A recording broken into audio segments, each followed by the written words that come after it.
Hello friends, welcome back to my channel. तो आज हम एनालिसिस करेंगे बंधन बैंक, जो मैंने मेरे टेलीग्राम चैनल पे भी शेयर किया था। अगर आप किसी के पास या फिर किसी ने टेलीग्राम चैनल को सब्सक्राइब नहीं किया रहेगा तो मैं उसकी लिंक वीडियो के डिस्क्रिप्शन में डाल दूंगा, तो आप वहाँ जाके सब्सक्राइब करो। वहाँ पे मैं मेरे एनालिसिस जो रहेंगे वो शेयर करता रहता हूँ। अभी कल हमने डाले थे बंधन बैंक 211 पे। अभी जो 218 चल रहा है, सेम डे कल ही वो 218 तक रिकवर हो चुका था। तो इसका एक एनालिसिस वीडियो मैं आपके साथ शेयर करना चाहता हूँ कि ये ट्रेड हमने क्यों लिया। तो चलिए शुरू करते हैं। पहले तो हम हायर टाइम फ्रेम से देखना चालू करते हैं। कभी भी हम लोग कोई एनालिसिस करते हैं तो उसकी मल्टीपल टाइम फ्रेम एनालिसिस करनी चाहिए। मतलब जितना वो पर्टिकुलर स्टॉक को या फिर वो पर्टिकुलर बाइंग प्राइस जो हम सिलेक्ट कर रहे हैं उसको हायर टाइम फ्रेम का सपोर्ट रहेगा तो उतना अपने लिए अच्छा रहता है। तो हम लोग हायर टाइम से 3 मंथ्स मतलब क्वार्टरली के टाइम फ्रेम से शुरुआत करेंगे। तो क्वार्टर ये सब मैं हटा देता हूँ आपके लिए। ओके, तो क्वार्टरली टाइम फ्रेम में आप देखेंगे तो यहाँ पे ये जो एरिया था, ये वो एरिया था जहाँ पे इतने बड़े डाउनफॉल के बाद एक रिकवरी आई थी। तो ये एरिया पहले हम लोग मार्क करेंगे। तो इसको अपन क्वार्टरली का डिमांड जोन कह सकते हैं। जो सप्लाई डिमांड जोन ट्रेडर रहेंगे उनको मालूम रहेंगी ये सब चीज़ें। अगर जो नहीं है उनके लिए मैं बता देता हूँ। ये डिमांड जोन एक ऐसा जोन रहता है जहाँ से बाइंग बाइंग हैपनिंग हुई थी, मतलब बाइंग चालू हुआ था पास्ट में। तो अभी जो बंधन बैंक था उसमें ये जो जोन था यहाँ से बाइंग चालू हुआ था। तो हमने ये जोन पहले मार्क कर दिया। अभी इसके बाद हम जाएंगे वीकली टाइम फ्रेम पे। पहले हमने क्वार्टरली देखा, अभी वीकली टाइम फ्रेम पे देखेंगे। तो वीकली टाइम फ्रेम पे अगर आप देखेंगे यहाँ पे, तो ये जो एरिया है, ये ये जो बॉटम एरिया है यहाँ से ये स्टॉक अभी चल रहा है। ये लो था और ये बॉटम एरिया था जहाँ से अभी ये स्टॉक, इसके पहले इसने मुंह दिया था। तो अभी प्राइस एक्शन समझते हैं। प्राइस एक्शन ये देखो, इसमें क्या हो रहा था पहले, ये वीकली टाइम फ्रेम में ये लो बना एक, ये लो बना, बाद में ये लो बना, बाद में ये लो बना, बाद में ये लो बना, वापस ऊपर गया, ये हाई ब्रिज नहीं हुआ, वापस यहाँ से नीचे आया, ये लो बना, और एक लो बना, और एक लो बना। ये जो पॉइंट है, ये पॉइंट पे क्या हुआ है, इसको मिला है क्वार्टरली का, मतलब सपोर्ट मिला है, क्वार्टरली का सपोर्ट मिला है डिमांड जोन का। बाद में इसने ये लो ब्रीच नहीं किया, ये यहाँ से आया, यहाँ से वापस ऊपर गया। ऊपर जाते वक्त क्या किया इसने, प्रीवियस हाई जो बनाया था, ये जो प्रीवियस हाई है इसका, ये सब वापस डिलीट करता हूँ। ये जो लो बनाया उसने, और ये प्रीवियस हाई जो था इसको इसने ब्रीच किया। ठीक है, क्वार्टरली का जोन मार्क करके रखते वापस अपने लिए। मैंने डिलीट ऑल कर दिया था ना, उसकी वजह से वो चला गया। ठीक है, वीकली पे आते वापस। तो ये लो बनाया, उसके बाद इसने ये हाई ब्रीच किया और ये अभी ऊपर गया। तो सप्लाई डिमांड में एक कंफर्मेशन एंट्री करके एक ट्रेड रहता है जहाँ पे उसको एक हायर टाइम फ्रेम का सपोर्ट रहता है और उसने प्रीवियस स्विंग हाई ब्रीच किया है। ऐसे डिमांड जोन में अगर वो वापस स्टॉक आता है तो वहाँ पर हम लोग एंट्री बनाते हैं। तो हमारी एंट्री बनती है यहाँ पे, इसके हिसाब से जो मैंने ट्रेड दिया था वो इसके हिसाब से था। ये हाई ब्रीच हुआ, ये हम लोग मार्क कर देंगे इसको। यहाँ से ये हमारा एंट्री पॉइंट रहता है और ये हमारा स्टॉप लॉस रहता है। तो 209 मतलब 210 के आसपास राउंड ऑफ करेंगे तो 1 रुपया हम लोग ऊपर एंट्री ले लेते हैं मोस्टली। कैसे, फिर वो एंट्री मिस ना हो जाए इसलिए, 211 का हमने उसमें एंट्री दिया था। तो जैसे ही वो वहाँ पे गया 211 पे, तो डेली पे आप लोग देख सकते हैं वो सेम डे 218 तक चला गया। और डेली पे आप स्ट्रक्चर देखोगे तो ये सब गार्बेज एरिया है। गार्बेज मतलब यहाँ पे कोई सेलिंग प्रेशर नहीं है, बस छोटे छोटे कैंडल बने हैं, कोई सेलिंग प्रेशर नहीं है। अभी तो इसको हायर टाइम फ्रेम का सपोर्ट है, तो अभी अभी इसमें बड़े बड़े कैंडल बनने की पूरी पूरी संभावना है, पूरी। मैं मेरे हिसाब से तो इसमें अभी बड़ी बड़ी कैंडल्स बननी चाहिए। तो ये अपना ट्रेड प्लान है, इसमें हमारा एंट्री और मैंने स्टॉप लॉस भी बता दिया है आपको। अगर अगर फ्यूचर में आपको ये कहीं पॉइंट पे अगर मिलता भी है, मतलब यहाँ पे कहीं मिलता है या फिर यहाँ पे भी मिलता है, तभी भी हम लोग इसको बाय कर सकते हैं। ये जब तक 282 इसके ऊपर है तब तक हम इसको भर-भर के बाय कर सकते हैं और लॉन्ग कर सकते हैं। हमारा इसका इनिशियल टारगेट रहेगा, इनिशियल टारगेट तो देखो ये सप्लाई ज़ोन टेस्टेड है इससे, बाद में ये जो एरिया है ये भी टेस्टेड है इससे, इसके बाद ये पूरा गार्बेज है, पूरा गार्बेज है। तो हमारा पहला जो पॉइंट आएगा तो वो ये आएगा, तो हमारा फर्स्ट टारगेट रहेगा 400 का। तो ये है बंधन बैंक स्टॉक, हमने 211 पे एंट्री किया है, 180 तक हम वेट करेंगे इसमें, उसके बीच में और कहीं नीचे मिलता है तो वहीं पे भी बाय कर सकते हैं। प्लीज़ अपना रिस्क रिवॉर्ड रेशो फॉलो करो, और हमारा फर्स्ट इनिशियल टारगेट रहेगा 400। आपको ये 5 से 6 महीने तो भी होल्ड करना पड़ेगा। मेरे हिसाब से इसमें इतना गार्बेज बन चुका है, शायद 5-6 महीने बहुत जल्दी ये अपना टारगेट अचीव कर देगा। सो ये है बंधन बैंक एनालिसिस आपके लिए। दूसरा है अभी निफ्टी आईटी। बहुत लोगों ने मुझे पूछा कि सर निफ्टी आईटी के बारे में बताओ, निफ्टी आईटी के बारे में बताओ, इन्फोसिस का क्या हुआ। देखो वो न्यूज़ में क्या आ रहा है क्या नहीं आ रहा है वो हमें सोचना नहीं है अभी फ़िलहाल के लिए। इन्फोसिस में क्या हुआ मैं आपको पहले बता देता हूँ, ये सब डिलीट करता हूँ। देखो इन्फोसिस में क्या हुआ, अभी ये इन्फोसिस स्टॉक है, हम लोग जाएंगे क्वार्टरली मंथली के टाइम फ्रेम पे। ये देखो सप्लाई जोन एक ऐसा जोन रहता है जहाँ से सेलिंग हैपन हुआ था लास्ट पास्ट में, और जिसका क्लोजिंग अच्छा था। देखो ये जो एरिया है यहाँ से सेलिंग चालू हुआ था, और ये जो स्विंग था ये ब्रीच हुआ था ये जोन की वजह से, तो ये उसमें ही बहुत अच्छा जोन हो जाता है। अगर हम इसको मार्किंग करेंगे तो देखो ये 3 कैंडल है, इसका एक प्रॉक्सिमल, ये जो मेन कैंडल है जहाँ से सेलिंग चालू हुआ था इसका प्रॉक्सिमल लाइन मार्क किया, और ये डिजिटल लाइन मार्क किया। इसके बाद इसका जो एग्जीक्यूशन रहता है वो डेली पे रहता है। तो डेली पे जाओगे आप तो आपको दिखेगा, देखो ये जो कैंडल है, ये ये जो ये ग्रीन कैंडल क्या बोल रहा है, यहाँ से सेलिंग चालू हुआ था, बाद में पुल बैक आया, और ये ग्रीन कैंडल का ये जो वीक है, और ये ग्रीन कैंडल यहाँ से मेन सेलिंग चालू हुआ जिसने ये पूरा एरिया खत्म कर दिया, इसका लो पूरा नीचे तक लेके आया वो। तो वो कैंडल कौन सा था, ये कैंडल था। तो इसको भी मैं मार्क कर देता हूँ आपको। ठीक है, हम लोग इसी इसी लाइन को ऊपर खींच लेते हैं। देखो ये लाइन को मैंने यहाँ पे खींच लिया, और स्टॉप लॉस हम लोग मोस्टली ये रहते, तो ये अपना सप्लाई जोन का ये चलो ट्रिगर एंट्री हुआ। तो देखो स्टॉक बाद में गैप डाउन हुआ, बाद में ऊपर गया, एग्जैक्टली वो जो कैंडल था वहाँ को उसने हिट किया और वहाँ से ये नीचे आया। तो ये पूरा सप्लाई डिमांड पे चलता है, न्यूज़ वगैरह को तो मुझे मालूम नहीं।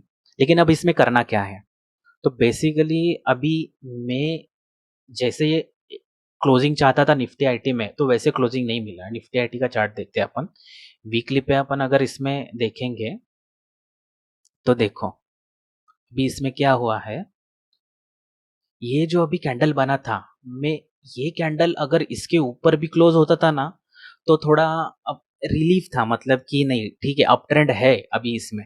लेकिन अभी ये कंफ्यूजन वाला पार्ट हो गया है थोड़ा। तो अभी इसमें क्या हुआ था देखो, नीचे आया, वापस ऊपर ये हाई बनाया, वापस नीचे आया, ऊपर गया, इसके ऊपर क्लोज हुआ। तो अभी यहाँ से रिवर्सल के चांसेस हो सकते हैं, ऐसा हम समझ सकते हैं। बाद में नीचे आया, ये लो ब्रीच नहीं किया, वापस ऊपर गया, लेकिन ये हाई वापस इसने ब्रीच नहीं किया। ये जो हाई था ये कैंडल का, ये हाई ब्रीच ही नहीं हुआ वापस। ये जो हाई था ये ब्रीच नहीं हुआ, वापस यहाँ से वो नीचे गया। ब्रीच का मतलब क्या रहता है, उसका हाई के ऊपर क्लोजिंग, इसका मतलब ब्रीचिंग। नीचे आया तो मतलब अभी भी ट्रेंड रिवर्सल नहीं है इसमें। बाद में यहाँ से वो पूरा नीचे आया, ये जो था ये एरिया ये लो ब्रीच कर दिया, मतलब फर्स्ट लो उसने ब्रेच कर दिया, मतलब यहाँ से चांसेस है अभी मार्केट वापस नीचे आ जाए। उसके पहले प्रीवियस हाई जो बनाया था उसने ये बनाया था, ठीक है। तो ये इधर तक नीचे आया, उसके बाद यहाँ से वापस ये जो पॉइंट था, ये जो पॉइंट देख रहे हैं आप, ये जो पॉइंट था यहाँ से वो जिसने जहाँ यहाँ से मूव चालू हुई थी, जिसने ये जो प्रीवियस हाई था इसको क्लोज किया था, मतलब ये उसमें ही एक अच्छा जोन है। यहाँ से ये जो चला, बाद में इसने क्या किया, ये जो पहला हाई था ये ब्रीच कर दिया। देखो इसमें देखेंगे आप, इसका ये हाई था, ये वाले जोन ने ये हाई ब्रीच कर दिया, मतलब क्या हो गया कि चलो ट्रेंड रिवर्सल अभी हो सकता है। कंफर्म कब मिलता है मैं बताता हूँ आपको। ब्रीच किया, वापस यहाँ से वो नीचे आया, नीचे आके साइडवेज गया और वापस ऊपर क्लोज किया। सेकेंड हाई क्या बना अपना, ये पॉइंट बना, ये, ठीक है। मतलब कंसेक्यूटिवली 2 हाई ब्रीच होने के बाद हम लोग अप ट्रेंड कंसिडर करते हैं इसमें, ठीक है।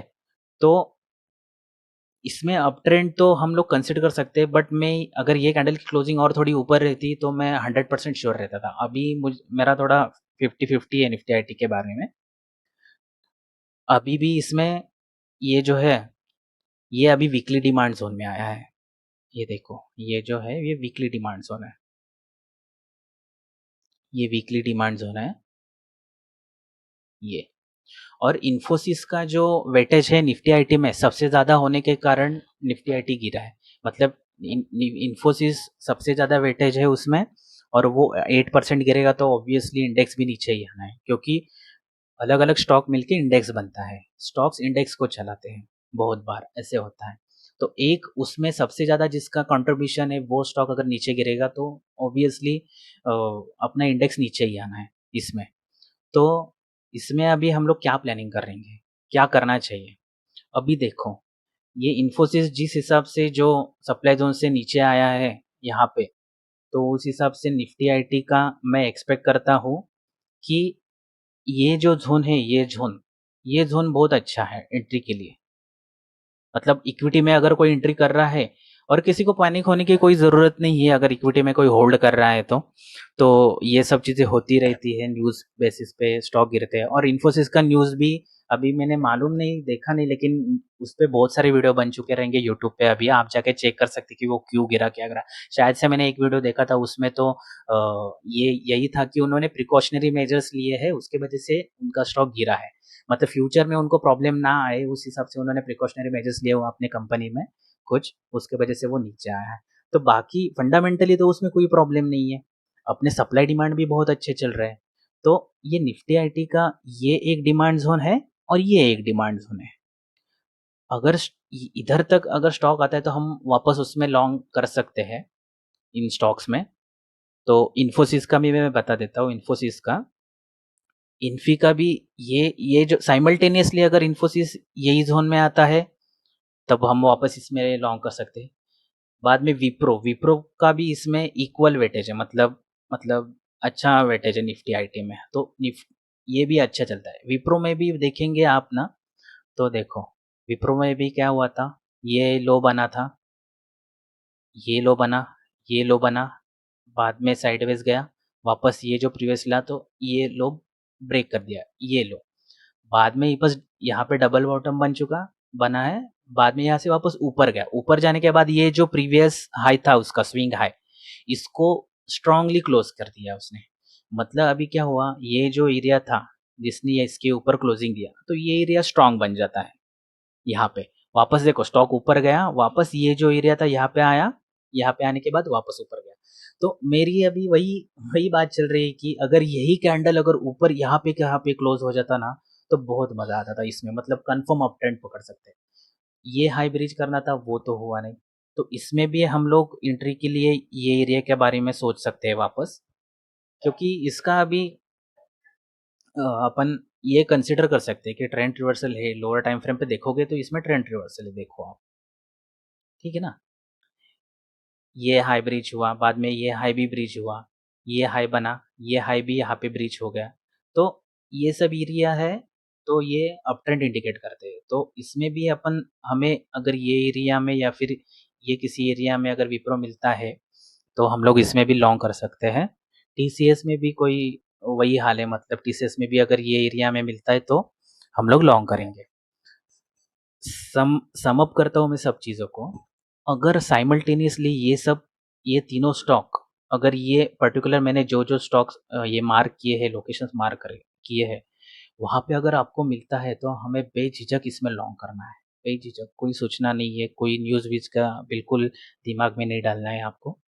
निफ्टी आईटी फिलहाल मुझे अच्छा लग रहा है, ये जोन पे अगर मिलता है। लेकिन अगर ये जोन भी ब्रीच होते हैं तो भैया हमें डाउन ट्रेंड के लिए रेडी रहना है वापस। तो इसमें प्लान, हमारा एक्शन प्लान यही रहेगा, ये जोन मिलेंगे यहाँ पे बाइंड करेंगे, इसके नीचे अगर वापस क्लोज होता है तो हम लोग हमने अपनी पोजीशन एग्जिट करके डाउन ट्रेंड के लिए वापस ट्रेड ढूंढना चालू करेंगे। लेकिन मेरे हिसाब से निफ्टी आईटी स्ट्रांग है अभी, उसमें हायर हाई अच्छा स्ट्रक्चर बन रहा है। ये देखो निफ्टी आईटी का स्ट्रक्चर, ये गया ऊपर गया वापस नीचे आया, वापस अभी ऊपर गया, ये हाई ब्रिज कर दिया है इसने। ये प्रीवियसली एक हाई, ये नंबर 1, ये नंबर 2, अरे यार 2 आता नहीं, हाँ 2। तो हाई जैसे ही ब्रीच हो जाते हैं वैसे अप ट्रेंड हम लोग कंसिडर करते हैं। और अभी भी किसी को नहीं समझा रहेगा तो मैं यहाँ पे वापस एक बार बता देता हूँ। तो अप ट्रेंड मतलब कि आपके 2 हाई ब्रीच होने चाहिए। मतलब स्टॉक नीचे आ रहा था, वापस ये आया, ये लोअर लो बनाया इसने, वापस ऊपर गया, ये वापस लो बनाया। अभी ट्रेंड रिवर्सल कब कंसिडर करेंगे?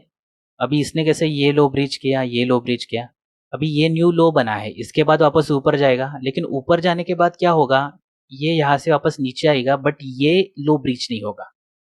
ठीक है, ये लो ब्रीच नहीं होगा।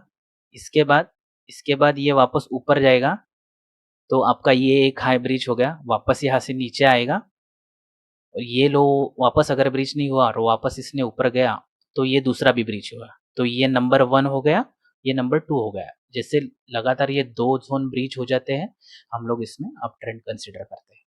तो प्राइस एक्शन थियरी यही बताती है हमें, कंसेक्यूटिवली आपके 2 अगर प्रीवियस हाई ब्रीच हो जाते हैं तो अप ट्रेंड, और डाउन ट्रेंड के लिए भी सेम वैसे। तो ये है हमारा निफ्टी आईटी और बंधन बैंक का एनालिसिस। होप आपको इसका फ़ायदा होगा। एसीसी का भी हमने किया था लास्ट टाइम, एसीसी का हमने जो जोन मार्क किया है, शायद अभी हमें उसमें एंट्री मिल जाएगी। ये देखो, इसका हम लोगों ने एंट्री मार्क करके रखा था, शायद हमें ये लेवल पे एंट्री मिल जाएंगी इसमें। ये जो ज़ोन है यहाँ पे एंट्री मिल जाएंगी, हमने लास्ट वीडियो में डिस्कस किया था। अगर आपने वो वीडियो नहीं देखा रहेगा तो जाके वो प्लीज़ वीडियो देखो। अगर मेरे वीडियो यार एनालिसिस से आपको कुछ फ़ायदा होता है तो हमारा चैनल सब्सक्राइब करो, शेयर करो मैक्सिमम अपने दोस्तों के साथ, फैमिली के साथ। सो थैंक यू, आज के लिए बस इतना ही। Thank you.